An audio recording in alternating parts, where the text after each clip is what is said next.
Hi all, I'm Cassandra and I help motivated professionals build their careers and businesses through practical tips to gain career confidence. And today it is another LinkedIn video with 3 things to not do on LinkedIn. So before we get into it, be sure to subscribe if you haven't already, hit the notification bell so you know when new videos come out, and give this one a thumbs up if you like LinkedIn help. With that, let's get started.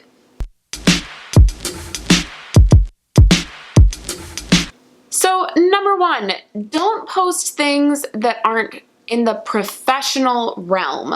So why I say the realm is because you can post a picture of your lunch if it's about how you're staying low carb to keep your energy up at night. But don't post pics about your dog or the birthday party you went to or anything like that. If it's not related to your work or the world of work in general, it doesn't belong on LinkedIn. Number 2, don't leave rude or negative comments. Y'all, LinkedIn isn't YouTube. It's not a Facebook group. It is not the place to troll people. Remember, when you write a comment, positive or negative, it then can share, like the algorithm will then share that thing that you commented on with your whole network. Because it's not picking up on it was rude, it's going to just say, oh, so-and-so commented on this post, and then it shows with people in your network. And then that could be your boss or the person you want to be your future boss who's seeing that super rude comment you left. So remember, while LinkedIn can feel big, it's actually very small, and we want to stay positive because positivity is professional in this case.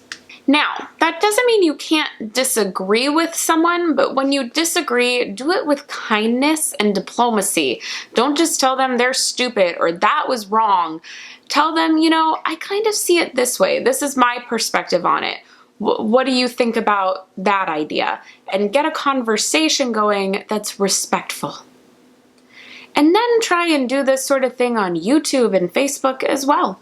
And for the 3rd thing not to do, please do not ask favors of brand new contacts. So when you connect with somebody who is a cold contact, right? You have hit connect and sent a quick note to someone you've never met, you don't have anyone in common, and they accept.